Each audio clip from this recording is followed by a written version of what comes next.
یہ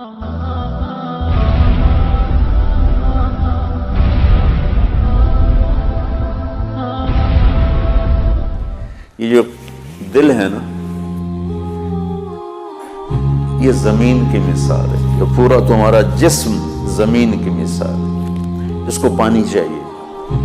وہ پانی ہے قرآن کا اور سیرت کا، قرآن کا اور سیرت کا۔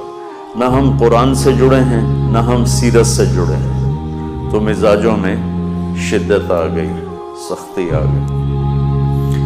کل وہاں میرا سبق تھا تو وہاں بھی تلمبہ میں، تو میں نے تھوڑی سی مولانا کی بات کی۔ مولانا سعید خان صاحب کو دیکھا تو مجھے لگا ایسے آدمی کوئی اچھی چیز دیکھتا ہے نا تو یوں ہو جاتا ہے،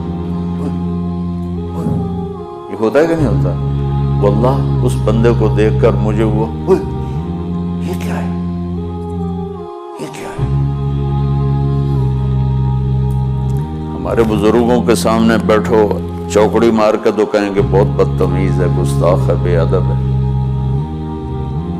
اور میں ان کے سامنے بیٹھا ایسے، پہلی ملاقات ہوئی 1984، ایسے بیٹھا، اٹھوں ناک میں بول اٹھوں، میں کہا پتہ نہیں کیا ہوا، وہ سمجھ ادھر آؤ، اپنے پاس بٹھا لیا۔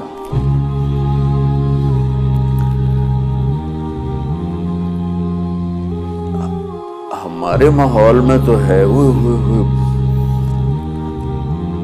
آپ حضرت کے پاس بیٹھ گئے، میرے اوپر آپ بیتی ہے، پیر صاحب کے ساتھ بیٹھ گئے، اتنی بے ادبی۔ ادھر بیٹھا ہوں، ساتھ بٹھا لی، میں پھر عطیات میں بیٹھ گیا ڈرا ہوا کہ پتہ نہیں یہ کیا مصیبت ہے۔ چوکڑی مار کے بیٹھا، آرام سے بیٹھو، آرام سے، میری چوکڑی مروا دی۔ میں حیران پریشان کہ یہ کیا بزرگ ہے۔ تھوڑی دیر کے بعد اٹھے، میں نے کہا گھر گئے، دیکھا تو پلیٹ میں 3 سیب تھے، ہم 2 ساتھی تھے، ایک کو ادھر بٹھایا ایک کو ادھر بٹھایا۔ واللہ میں سمجھا اپنے کھانے کے لائے، ہمارے بزرگ تو پانی نہیں دیتے تو سیب کون دے؟ واللہ میں سمجھا کہ اپنے لیے لائے، تو انہوں نے ان کو چھیلنا شروع کر دیا، تو مجھے اور یقین ہو گیا۔ میں نے کہا اگر ہمارے لیے ہوتے تو کہ چلو بھی کھاؤ، تو وہ چھیلنا شروع کر دیا، تو مجھے اور یقین ہو گیا کہ اب یہ بیٹھ کے کھائیں گے، بھوک لگ رہی ہے۔ اب انہوں نے ان کو چھیلا، صاف کیا، پھر ان کے ٹکڑے بنائے، کاشے، اور اس میں سے بیج نکالا، اور اس کے بعد میرے سامنے رکھ کر کہنے لگے کھاؤ۔ مجھے تو کھانا ہی بھول گیا، یہ کیا بزرگ ہے جو اتنا کچھ کر کے کہہ رہا کھاؤ۔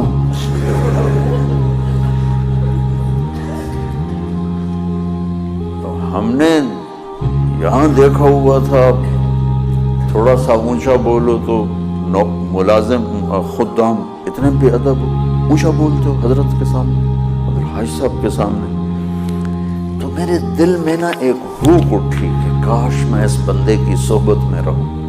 یہ 84 کی بات۔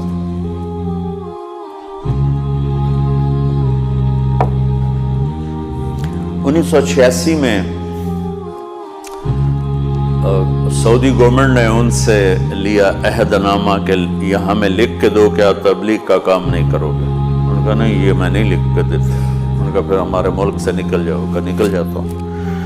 تو انہیں سعودی پاسپورٹ لے لیا، پاکستان آ گئے۔ میں سمجھتا ہوں اللہ نے انہیں صرف میرے لیے بھیجا تھا۔ میں 12 سال ان کے ساتھ رہا، یعنی 12 سال میں سے کافی عرصہ، مکمل تو نہیں، 2, 3, 4 مہینے میرے ساتھ گزرتے تھے۔ اور اس وقت میرا زیادہ وقت رائمنڈ ہی ہوتا تھا، تو وہ رائمنڈ میں ہی تشریف لائے۔ اچھا، تو عبداللہ صاحب نے اپنے کمرے میں ان کو سلا لیا، بستر دے دیا۔ ایک ہفتے بعد کہنے لگے بھائی مجھے یہاں سے نکالو، یہ تو عبدالوہاب کسی کو کھانے کا پوچھتا ہی نہیں، خود ہی کھاتا رہتا ہے۔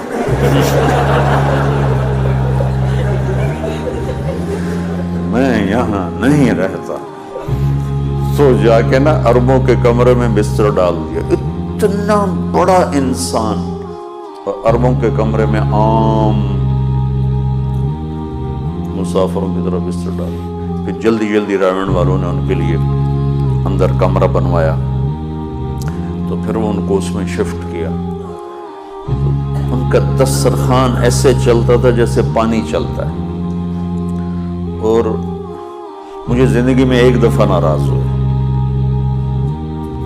اور کس بات پر؟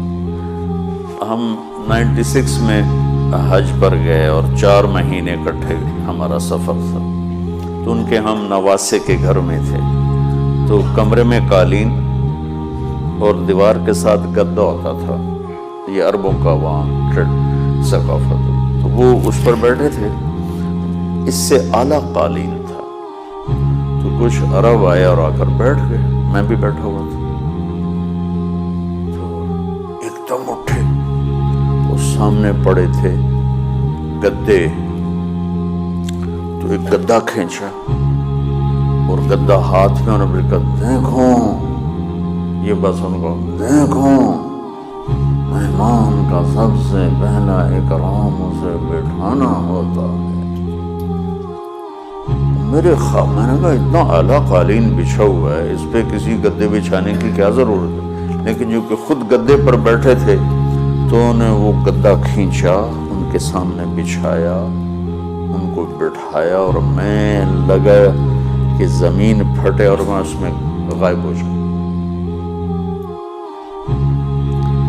میرے مزاج میں جو اللہ نے نرمی پیدا کی، اور درگزر، محبت، غیبت سے بچنا، جو کچھ بھی اللہ نے مجھے دیا، آپ تو میرے بچے ہو، میں نے کیا فخر کر، یہ اس بندے کو دیکھ کر، یہ چیزیں پڑھ کے نہیں آتی،